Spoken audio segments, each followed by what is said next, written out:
Market का पंचनामा में आप सभी का स्वागत है। आपके साथ मैं हूं वरुण दुबे और गजब का ट्रेडिंग सेशन था आज भारतीय बाजारों में। काफ़ी उठापटक देखने मिली। शुरुआत जब हुई तब ऐसा लगा था कि नहीं, आज तो वो जो 200 डे डीए में है, जो इतने समय से हम होल्ड कर रहे थे, उसको ब्रेक करके मार्केट ऊपर जाएगा और उस लेवल के ऊपर टिकेगा। लेकिन फिर से वही हुआ 200 डीए में। लेकिन यार एक बात अच्छी है कि वो 200 डीए में तक पहुंच गया। इसके पहले अगर आप देख रहे थे तो 200 डीए में जो है 30-40 पॉइंट से कहीं ना कहीं रह जाता था। आज ये नहीं हुआ। आज एक्चुअली वो 200 डीएमए के पास गए। इनफैक्ट उसको हमने कुछ 10% के आसपास से पार भी किया, लेकिन फिर वो साइकोलॉजिकल लेवल जो 10,900 का था वो लोगों के ध्यान में आया और आपने देखा कि 10,900 से फिर से मार्केट में एक रिबाउंस देखने मिला और फिर से हम नीचे आ गए और 10,800 के आसपास आके हम बंद हुए हैं। हालांकि एक बात अच्छी है कि जुलाई के महीने में ये दूसरी बार है जब हम 10,800 के ऊपर जाके बंद हुए हैं। तो कहीं ना कहीं मार्केट कोशिश कर रहा है लगातार कि कैसे ना कैसे उस लेवल को पार किया जाए, उस 200 डीएमए को पार किया जाए। लेकिन उसको पार करना जो है वो काफ़ी मुश्किल होता जा रहा है। एक बात आप याद रखिए, तो अब वही हो गया, अब वो साइकिल लेवल एक हो गया कि अब तो हम 200 डीएमए को भी हमने पार कर लिया 10 पॉइंट से, लेकिन 10,900 के आसपास जाके अटक गए। तो अब आपको मार्केट में ये देखने मिलेगा कि शायद इंडेक्स जो है वो आपको उतना अच्छा रिफ्लेक्शन नहीं देगा, उसमें आपको शायद थोड़ी कमजोरी देखने मिलेगी। लेकिन इंटरनल जब आप देखेंगे ना तो आपको मालूम पड़ेगा कि स्टॉक्स में काफ़ी अच्छी रैली देखने मिली। आज देखिए आईटी सेक्टर है, एफएमसीजी सेक्टर है, वहाँ अच्छी खासी तेज़ी देखने मिली। इसके अलावा मेटल सेक्टर में अच्छी खासी तेज़ी देखने मिली। प्रेशर आज जो है वो बैंकिंग सेक्टर से आया। कहीं ना बैंक निफ्टी अगर आप देखें तो ऊपरी स्तर से करीब 500-600 पॉइंट के आसपास की गिरावट जो है वो देखने मिली। उसकी वजह से कहीं ना कहीं मार्केट में प्रेशर बनाया। और अगले कुछ दिन भी अगर आप देखेंगे ना तो मार्केट में प्रेशर बनाने का काम करेगा बैंक निफ्टी। अगर इसने थोड़ा भी सहारा दे दिया तो शायद आप उसको ब्रेकआउट करेंगे और उस 10,900 के साइकोलॉजिकल लेवल जो है उसको पार करते हुए दिखाई देंगे। हालांकि मेरे ख्याल से अब जिस तरह का ट्रेंड दिख रहा है, मुझे लगता है इट इज़ जस्ट नंबर्स कि आपको वो पार करना है। आज नहीं तो कल शायद आप पार कर लेंगे, बट अब साइकोलॉजिकल लेवल है और क्योंकि लोग इतने प्रॉफिट में बैठे हैं तो ये कहना मुश्किल है कि क्या एक्चुअली पार कर पाएंगे तो उसके ऊपर टिक पाएंगे। ये एक मेक और ब्रेक लेवल टाइप बन गया कि इसको भाई पार कर लो कैसे वैसे करके। जिस दिन याद रखिए पार किया ना तो 11,000 तो छोड़े, सीधे 11,100 के पास जाके हम रुकेंगे। सीधे 200 पॉइंट के आगे खुला मैदान है।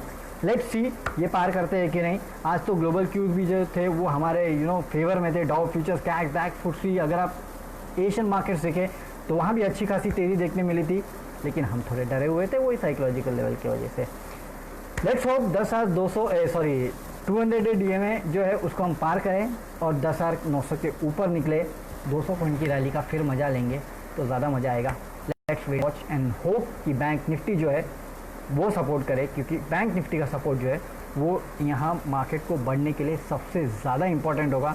आज इसी ने दरअसल बैंक जो मार्केट की नैया है उसको पकड़ के रखा था और उसको आगे बढ़ने नहीं दिया। चलिए let's hope for the best. हाँ, लेकिन स्टॉक स्पेसिफिक एक्शन पे ध्यान रखना, काफ़ी एक्शन हो रहा है स्टॉक स्पेसिफिक। काफ़ी सारे स्टॉक्स ऐसे हैं जिसमें अच्छा आपको 4-5% के बाद आसपास की तेज़ी देखने मिल रही है, तो हाँ याद रखना। चलिए सवाल जवाब का सीधा शुरू करते हैं। और बजाज फाइनेंस, आशीष ओसवाल पूछ रहे हैं कि बजाज फाइनेंस में क्या करना चाहिए। सर जी, बजाज फाइनेंस 3,200 पे है।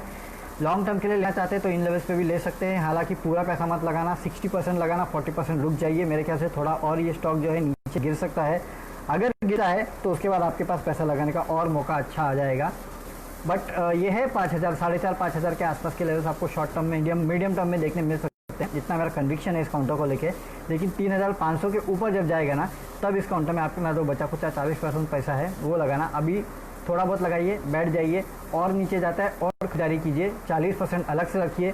40% को तभी लगाना जब ये 3,500 के ऊपर जाएगा। अभी लगा दीजिए 30%, थोड़ा और रुकिए, नीचे गिरेगा फिर 30% और लगाना। इस तरह का स्टैगर्ड वे में अगर बाइंग करेंगे तो आपको अच्छे मौके मिलेंगे। वैसे भी ये काउंटर मुझे बहुत पसंद है तो उसमें कोई प्रॉब्लम तो नहीं है। लेकिन हाँ, आज एक बड़ी दिक्कत हुई है वो एवेन्यू सुपरमार्ट के रिजल्ट्स के साथ। अब आप सोचिए, मतलब शुरुआत में ऐसा लगा नहीं था कि मतलब एफएमसीजी कंपनीज में भी इस तरह की दिक्कतें होंगी, लेकिन एफएमसीजी कंपनीज में भी दिक्कतें हैं। एवेन्यू सुपरमार्ट खर्चे उतने ही रहे हैं, लेकिन सेल्स जो है उसमें गिरावट देखने मिली है। उसकी वजह से आपके फ्रेट्स और जो मार्जिन है उसमें तगड़ा दबाव देखने मिला है। अब जाहिर सी बात है, पहला मंथ जो था इस महीने का वो एक पूरे तरह से वॉश आउट महीना था, अप्रैल का महीना अगर आप कहें तो, क्योंकि लॉकडाउन के चलते। और उसके बाद अगर आप देखें तो जून जुलाई में थोड़े हालात सुधरते हुए दिखाई दिए हैं। लगता है कि अगले क्वार्टर में थोड़े हालात ठीक होंगे। वैसे भी मैनेजमेंट की जो कमेंट्री थी उसमें उन्होंने कहा था कि 80% के आसपास स्टोर्स जो है प्री कोविड लेवल पे पहुंच चुके हैं। तो मुझे लगता है हालात सुधरेंगे, लेकिन कितने सुधरेंगे और कब तक सुधरेंगे, कितना टाइम लगेगा, ये कहना थोड़ा मुश्किल है इसके लिए। तो एफएमसीजी कंपनीज की तरह अगर क्योंकि ये एनबीएफसी भी ऐसा ही है, स्टोरी सिमिलर है थोड़ी। लोग कह रहे कुछ नहीं होगा कुछ नहीं होगा, इनके Q1 अपडेट जो थे वो भी शायद कह रहे थे कि कुछ नहीं हुआ है कुछ नहीं हुआ है, सब कुछ ठीक ठाक है। लेकिन देख क्योंकि अब वो ठीक ठाक क्यों लग रहा था, क्योंकि लोग वो जून का ज़्यादा देख रहे थे कि जून में कितनी रिकवरी हुई है, तब ऐसा लग रहा था कि हाँ ठीक ठाक है, 70-80% के आसपास के लेवल्स पे आ गए। लेकिन मैंने आपको तभी भी कहा था कि अप्रैल का महीना जो है वो वॉश आउट रहा है, मई में आप 20% पे हैं, जून में अगर आप 70% पे भी है तो पूरे महीने में आप 30% पे है। और एवेन्यू सुपरमार्ट के रिजल्ट्स वही आपको दर्शाते हैं, और ऐसे ही नतीजे आपको शायद इन कंपनीज के भी देखने मिलेंगे। और जब ये नतीजे आएंगे तो शायद आपको इन काउंटर्स में थोड़ा प्रेशर भी देखने मिलेगा, तब इन काउंटर्स में आप और भी ज़्यादा खरीदारी के मौके जो है वो ढूंढ सकते हैं, क्योंकि आने वाले क्वार्टर शायद वो इन काउंटर्स के लिए काफ़ी अच्छे हो सकते हैं। तो ये आपको याद रखना है। अच्छा, सुधा पूछते हैं इंडसइंड बैंक पे व्यू। देखिए इंडसइंड बैंक आपको याद होगा कुछ दिनों पहले मेरे ख्याल से फ्राइडे को ही हमने इस काउंटर के ऊपर बात की थी, और मैंने तब आपसे कहा था कि इस काउंटर में तेज़ी इसके देखने मिल रही, क्योंकि कहीं ना कहीं इस काउंटर को लेकर खबर थी और उस खबर के चलते इस काउंटर में तेज़ी देखी गई थी। हालांकि अभी भी देखिए 539 के आसपास ये काउंटर जो है वो ट्रेड कर रहा है। 500 के आसपास स्टॉप लॉस के 575 के लिए इस काउंटर को ट्रेड कर सकते हैं। 575 580 के आसपास का लेवल अगर काउंटर तोड़ता है तो शायद अगला लेवल आपको 700 के आसपास इस काउंटर में देखने मिले। लेकिन स्टॉप लॉस जरूर रखना। इंडसइंड बैंक थोड़ा रिस्की काउंटर है, हालांकि 500 के ऊपर ये निकला है और ट्रेड कर रहा है, वो एक अच्छी बात है, बहुत अच्छी बात है। तो जो लेवल्स मैंने आपको बताया वो लेवल्स आपको याद रखना है और उसके ऊपर आपको इस काउंटर पे व्यू लेना है। रमेश माधवराव फूड IRCTC, देखिए IRCTC काउंटर अच्छा है, उसमें कोई प्रॉब्लम नहीं है, बट मेरे ख्याल से ये काउंटर अभी ट्रेड के इस लेवल पे कर रहा है, ये देखने दीजिए ज़रा मुझे। ओके, ओ यार ये फिर 1400 के लेवल पे आसपास आ गया। देखिए अगर आपके पास है तो होल्ड कीजिए, 1350 के आसपास का स्टॉप लॉस रखिए इसमें और इस काउंटर को होल्ड कीजिए। नई एंट्री के लिए रुकिए, क्योंकि ये वो रेंज में चलता है ये काउंटर। प्रॉब्लम ये वो 1500 से 1200 1100 के आसपास की। अच्छे नतीजों के बाद भी आज इस काउंटर में देखिए गिरावट देखने मिली है। हो सकता है कि थोड़ा वीक रहे, लॉन्ग टर्म के लिए काउंटर अच्छा है, लॉन्ग टर्म के लिए मुझे कोई प्रॉब्लम नहीं है इस काउंटर में, लेकिन शायद अगले कुछ दिनों तक वीक रह सकता है। नीचे के 1350 के आसपास का स्टॉप लॉस अगर वहाँ नहीं जाता है और रिवर्स हो जाता है और यहाँ से 700 के आसपास के लेवल देखने मिलते हैं, तो लगता है मुझे कि 1600-1700 तक जाना चाहिए आइडियली काउंटर, लेकिन ये रेंज में अटका हुआ है। लेट्स सी ये रेंज को कब ये तोड़ता है, उसके बाद देखते हैं कि क्या करना है। इस रेंज के ऊपर नज़र रखिए, देखते हैं रेंज में क्या होता है। ठीक है, okay. Yes bank S Dhawan पूछे, धवन जी आप रोज़ सवाल पूछते, चलिए अच्छा है, सवाल पूछिए, अच्छा है, उसमें कोई प्रॉब्लम नहीं है। लेकिन देखिए यस बैंक अब ये एफ का लफड़ा है इस काउंटर में, और एफ का प्राइस देखिए 12-13 रुपये का प्राइस अगर आप दे रहे हो एफ का, तो यार अगर समझिए एफ में लोगों ने लिया उसके बाद मार्केट में बेचने आ गए तो क्या, फिर ये काउंटर गिरेगा। इसके लिए मेरे ख्याल से अगले कुछ दिनों तक आपको इस काउंटर में इस काउंटर से दूर रहिए, वही बेटर होगा। मुझे लगता नहीं इस काउंटर में कुछ खरीदने लायक या कुछ लायक है। बीच बीच में खबरें आती रहेगी तो उसके बेसिस पे आपको शायद इस काउंटर में अच्छे ट्रेडिंग के मौके मिलेंगे, लेकिन हाँ ट्रेडिंग करना, उससे ज़्यादा करने की मेरे ख्याल से आपको कोई ज़रूरत नहीं है। Stay away. Vodafone idea again stay away. Satyajit Sambare पूछ रहे हैं वोडाफोन में क्या करना चाहिए। देखिए सर ये भी एक न्यूज़ ड्रिवन काउंटर है और इसमें तो इतनी न्यूज़ आती है ना कि समझ में नहीं आता कि इस काउंटर में करना क्या चाहिए। 9-9.5 रुपये के आसपास ट्रेड कर रहा है, ऊपर 1 रुपये के आसपास का टारगेट रखिए, नीचे 25 पैसे के आसपास का स्टॉप लॉस रख के ट्रेड कर लीजिए। इमीडिएट ट्रेडिंग रेंज आपको यही मिलेगी। लॉन्ग टर्म के लिए अगर आप पूछते तो मैं कहूँगा नहीं, लॉन्ग टर्म के लिए इस काउंटर को रखने की आपको बिल्कुल ज़रूरत नहीं है। बहुत सारे अच्छे काउंटर्स है जिनमें आप रख सकते हैं।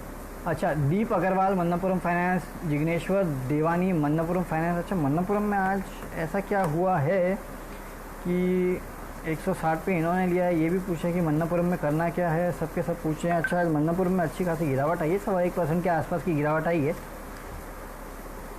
अगर आपने 160 के आसपास लिया है तो मेरे ख्याल से आपको स्टॉप लॉस रखना चाहिए होता 155 के आसपास। तो 155 के आसपास का पहला स्टॉप लॉस होगा, उसको लेके आपको इस काउंटर को ट्रेड करना है, यानी कि और 2 रुपये के आसपास का स्टॉप लॉस जो है आपको इस काउंटर के लिए बचा है। अगर इन लेवल्स को ये तोड़ देता है 150 के आसपास से, तो शायद आपको 165 के लेवल के आसपास देखने मिल सकेंगे इस काउंटर में, लेकिन थोड़ा प्रॉब्लमेटिक है, शायद इशू भी हो सकता है इस काउंटर में। तो मेरे ख्याल से अगर आप लॉन्ग टर्म इन्वेस्टर है तो मेरे ख्याल से होल्ड का कॉल होगा, इतने जल्दी बेचने का कॉल तो होगा नहीं। लेकिन अगर आप ट्रेड करना चाहते हैं तो यही ट्रेड लेना चाहिए। एक मिनट, थोड़ा और लंबा अवधि का चार्ट अगर मैं देखूं तो मुझे शायद और बेटर समझ में आएगा कि इस काउंटर में क्या करना है।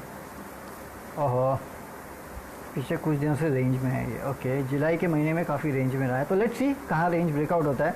मैंने कहा ना आपको सिर्फ 165 के ऊपर अगर गया तो शायद आपको एक ब्रेकआउट देखने मिलेगा फ्रेश, नहीं तो नीचे 155 के आसपास का स्टॉप लॉस रख के आप इस काउंटर को ट्रेड कीजिए। लंबी अवधि का अगर आपका नज़रिया है तो मेरे ख्याल से आपको वेट करना चाहिए। इस काउंटर में इतने जल्दी बेच के नहीं निकलना चाहिए। मुझे मुथूट मनप्पुरम अच्छे लगते हैं काउंटर, लेट्स सी क्या होता है, लेकिन इतने जल्दी बेचने की घाई मत कीजिएगा, है ना। स्टॉप लॉस ज़रूर रखिएगा, लेकिन बिना स्टॉप लॉस के आपको ट्रेड नहीं करना है। अच्छा, जयेंद्र खुरासाने लिंडे 1 ईयर बाय 538। देखिए लिंडे एक तो ये काउंटर अच्छा है, एक तो ये कंपनी जो प्रोडक्ट बनाती है ना वो ऑक्सीजन के प्रोडक्ट बनाती है। ये तो मैं कुछ रिपोर्ट्स पढ़ा था और वो रिपोर्ट्स कह रही थी कि ऑक्सीजन को रिलेटेड काफ़ी डिमांड है, ऐसे भी कोविड के चलते डिमांड काफ़ी है, तो इस कंपनी को उसका काफ़ी फ़ायदा होगा। दूसरा, ये कंपनी जो है वो बायबैक की खबरें है इस कंपनी को लेके, तो और आवाज़ ने इसके पहले भी आपको याद होगा कितनी सारी बायबैक या डी लिस्टिंग की खबरें हैं।